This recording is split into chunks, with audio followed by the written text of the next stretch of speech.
যতক্ষণ পর্যন্ত জুলাই সনদ বাস্তবায়ন না হবে ততক্ষণ পর্যন্ত আমরা রাস্তায় থাকব। দেশপ্রেম ভয়ঙ্কর নেশা, মারাত্মক নেশা। এই নেশা যারা আছে তারা এই দেশ ছাড়বে না, তারা শিলংয়ে যাবে না, তারা আমেরিকা যাবে না, তারা লন্ডনে যাবে না, তারা ভারতে যাবে না, দেশেই থাকবে। হিস্সা বুঝে নেওয়ার জন্য প্রতিটা মানুষ এখনো দেশে আছে। দ্বিতীয় অভ্যুত্থান হবে না, হলে বিপ্লব হবে। অভ্যুত্থান নিরস্ত্র হয়, আর বিপ্লব হলে একেবারে সশস্ত্র হবে। আর বিপ্লব পরবর্তীতে কি পরিণতি হতে পারে এদের, সেটা আমরা হারে হারে টের পাবো। আমরা আবারও রাজপথে নামবো, আমরা আবারও রক্ত দিব। হ্যাঁ, অবশ্যই, যেহেতু আমরা একবার নামছি আমরা আবারও নামতে পারবো, আমাদের জন্য কোনো ব্যাপারই না, কিন্তু বাস্তবায়ন করতেই হবে। এই 69% মানুষের রায় যদি আপনারা উপেক্ষা করেন, এর থেকে বড় বেইমানি তো আর হতে পারে না জুলাই আন্দোলনের সাথে। যেইভাবে ঠিক জুলাই আন্দোলনের রাস্তায় নেমে এসেছিল মানুষ, যারা শহীদ হয়েছে তারা তো শহীদ হয়েছে, যারা আহত হয়েছিল, আমরা যারা ছিলাম আমরা শহীদ হওয়ার জন্য প্রস্তুত আছি। যতক্ষণ পর্যন্ত জুলাই সনদ বাস্তবায়ন না হবে ততক্ষণ পর্যন্ত আমরা রাস্তায় থাকব। এরকম আন্দোলন চলতে থাকবে। হয়তো আমরা শান্তিপূর্ণ আন্দোলনের সাথে চেষ্টা করে যাব। তারা যদি আমাদের উপরে এইরকম আরও সময়ক্ষেপণ করতেই থাকে, আমাদেরও রাস্তা চেঞ্জ করতে হবে। নিয়ে টালবাহানা বললে ভুল হবে। জুলাইকে নিয়ে তারা মূলত প্রহসন করতেছে।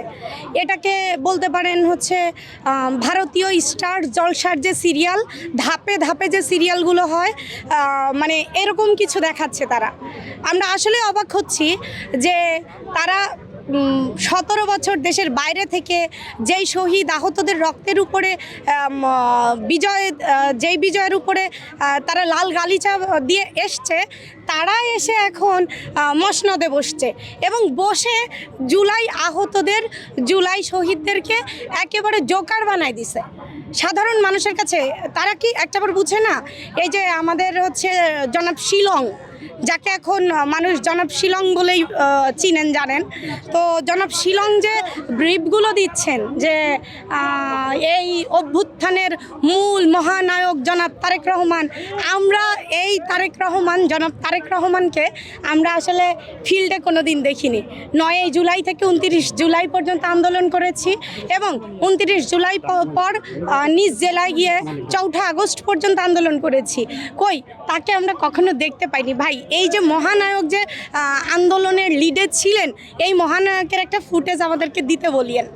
এটা আমার তরফ থেকে তাদের কাছে চাওয়া। আমি চোখে কম দেখি, চশমা পরি, হয়তো এ ধরনের নিউজ সামনে আসছে, বাট আমরা দেখতে পাই নাই।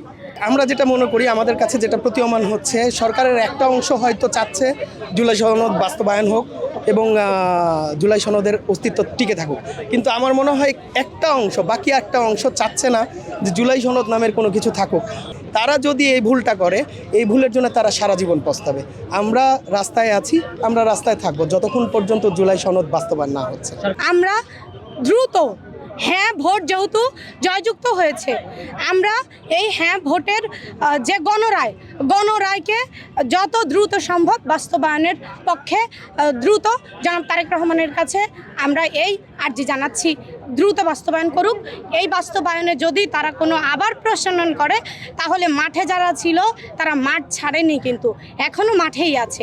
নিজ নিজ কর্ম, নিজ নিজ জীবন তাগিদে থাকলেও তারা দেশ এবং দেশপ্রেম কোনো দিন ভেতর থেকে যায় না। দেশপ্রেম ভয়ঙ্কর নেশা, মারাত্মক নেশা। এই নেশা যারা আছে তারা এই দেশ ছাড়বে না, তারা শিলংয়ে যাবে না, তারা আমেরিকা যাবে না, তারা লন্ডনে যাবে না, তারা ভারতে যাবে না, দেশেই থাকবে। হিস্সা বুঝে নেওয়ার জন্য প্রতিটা মানুষ এখনও দেশে আছে, কেউ পালায় নাই। অনেকে বলেছিল আমাদের নেতৃত্বে যারা ছিলেন, অভ্যুত্থানের নায়ক যারা ছিলেন, তারা উপদেষ্টা কিছু ছিলেন, তারা দেশ ছেড়ে পালাবো। কই, আমার ভাই আসিফ, আমার ভাই নাহিদ, আমার ভাই মাহফুজ, কেউ তো পালায়নি, তারা এখনো দেশে আছে। আপনারা চালান, আমরাও দেখতে চাই। দ্বিতীয় অভ্যুত্থান হবে না, হলে বিপ্লব হবে। অভ্যুত্থান নিরস্ত্র হয়, আর বিপ্লব হলে একেবারে সশস্ত্র হবে। আর বিপ্লব পরবর্তীতে কি পরিণতি হতে পারে এদের, সেটা আমরা হারে হারে টের পাবো এবার।